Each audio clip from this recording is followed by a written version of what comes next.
তেখেত পথাৰলৈ গৈছিল। যাওঁতে কি হ'ল, ওচৰ পথাৰত যোৱাৰ আগত মানে এটা পুখুৰী আছে। পুখুৰীত তেওঁ মানে এইফালে কঠীয়া হেৰি কৰি যাওঁতে মেলোতে তেখেত মানে পিছল খাই দিলে। পিছল খাই তেওঁতো সাঁতুৰিব নাজানে আৰু বয়োজ্যেষ্ঠ। গতিকে তাৰপিছত আমাৰ মানুহে চালোগৈ, মেলিলে দেখা নাই, তললৈ গ'ল বুলি গম পালোঁ। গম পোৱাৰ পাছতে আমি SDRFৰ লগত যোগাযোগ কৰিলোঁ। তাৰপৰা আমাৰ স্থানীয় থানা গাভৰু পথাৰত যোগাযোগ কৰিলোঁ। যোগাযোগ কৰি মেলি SDRF আহিলে। SDRF আহিহে তেখেতৰ মানে বডিটো উদ্ধাৰ কৰিবলৈ সক্ষম হ'ল। কি নাম আছিল তেখেতৰ? তেখেতৰ নাম আছিল সুৰেন গগৈ।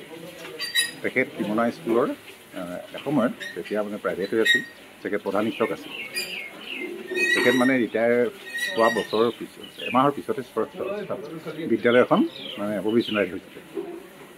তেখেতে তেনেকৈ চৰকাৰী সুবিধা নাপালে আৰু একো, তেনেকৈ থাকিলে। তেখেতে এজন পুত্ৰ আৰু ভতিজা বোৱাৰী তেনেকৈ কৰি ভালেমানখিনি পৰিয়ালত তেখেতে এই সংসাৰ দি থৈ গৈছে। ঘটনাটো মানে এনেকুৱা হ'ল, আমি মানে পথাৰত ৰুই আছিলোঁ, ৰোৱনী লগাইছিলে।